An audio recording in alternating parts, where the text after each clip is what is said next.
Malapit na po ang Chinese New Year. It's 10 days. 10 days na lang actually. So, Feb 10. Feb 10. So, syempre, marami sa atin gusto talagang pumasok ang swerte. Now, kung iba sa atin ay walang budget, eto na po ang pagkakataon niyo dahil kasama natin si Mr. Tony Suvega. Isa po siyang feng shui expert. Ayan, ibigay Good sa atin yan ng morning. DIY-AH. DIY-AH? Do it yourself at home. At home, pampaswerte. Pampaswerte. Para sa pagpasok ng bagong taon. Okay. So, Sir Tony, umpisa na po natin. Yung ginagawa ni Suzy doon, yung palay, ano yan?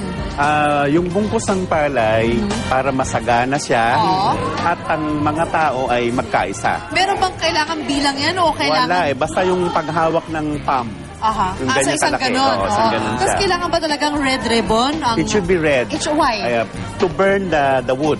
Burn the wood. Okay. Merong igniter. Okay. Merong parang sindihan siya at gumalaw yung kahoy. Okay. So, saan mo ilalagay yan sa bahay It should natin? be pintuan, but not necessarily a house. It should Okay. be a shop. Ate, dito Shop. yan. At itatago siya sa tahilan.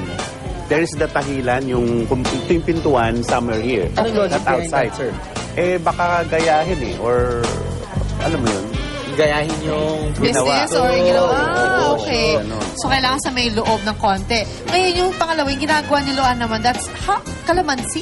Calamansi, this represents a group of family. Okay. The family being bound or tinali siya. Together, oo. Na hindi sila magkawatak-watak, magkakasama-sama sila sa buong taon na which is 12 months. Kaya 12 yes. kalamansi ang kailangan natin. And Ano then- ko, para sabihin pa na, uy, may asim ka pa. Pwede rin. So, 12 kalamansi, iikutin mo sa alambre, tapos sa huli, dulong-dulo, may pula na namang ribbon. Yes, oo. Yan ang imperial color ng mga Chinese eh. Oh, that's It true. should be red. That's true. Yes. That's why I love red. Okay, and next naman natin yung ginagawa ni... Luya. Si Lulu pala. Si Pia yung gumagawa ng kalamansi kanina. Luya naman yung kay Luan. Ang luya kasi is representing colors white and yellow-white. Okay. So, ibig sabihin, either Chien Kun or Kun Chien. Okay. Ang ibig sabihin nun is peace.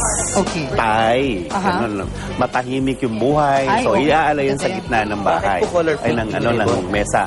Color, siya, actually, Parang variant lang yung indigo or ano. It should be red, actually. It should be red also. It should be red. So, ilalagay natin to sa lamesa. Sa Hindi, gitna. throw Pwede away. na pagkainan?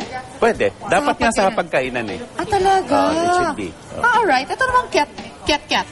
Ito yung, meron tradisyon kasi tayong mga Chino, yung may mga mistiso rin, ginagamit din nila to. Nasa harapan siya ng bahay, haharapan siya sa pintuan, tapos ipapapasok niya ito pa ganyan, morning of February 10. So, morning as in madaling araw, as in pagkasapit, Yes. pagkasapit ng 12 midnight. It should be from 11. 11 a.m. 11 p.m.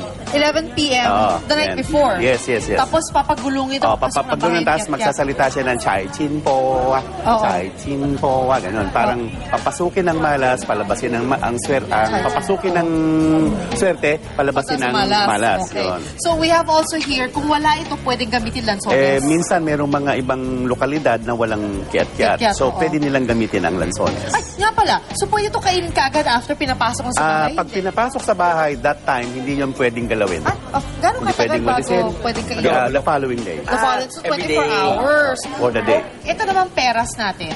Ang offer kasi natin sa gitna ngayon should be 5. Okay. Represents the starter period. Yung sangayon sa low shoe breed, there is the number 5 is in the middle. Nasa gitna siya. Okay. So, ang ibig sabihin nun, ang nasa gitna ay yung Tai Chi. Okay. Ang nasa gitna ay yung pinakapinuno. Okay. So, saan natin nalagay sa bahay yan? Gitna rin ng mesa. Sa bahay, sa mesa rin. Mesa. O, ibig sabihin, punong-puno na yung mesa yung pagkatapos ng araw na yun. Uy, Yes. maraming salamat Yeah, po. thank you, Sir Tony. Thank you very much, Sir Tony Suvega. Thank you. Alright, mga kapuso, yan po papaswerteng maaari yung gawin sa iyong mga tahanan.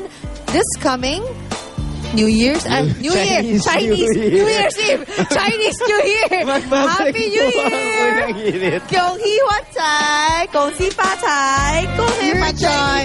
That's why, Hoy, tatlong bati na nga, iba-ibang klase, diba? Balik po agad ako ng hirap.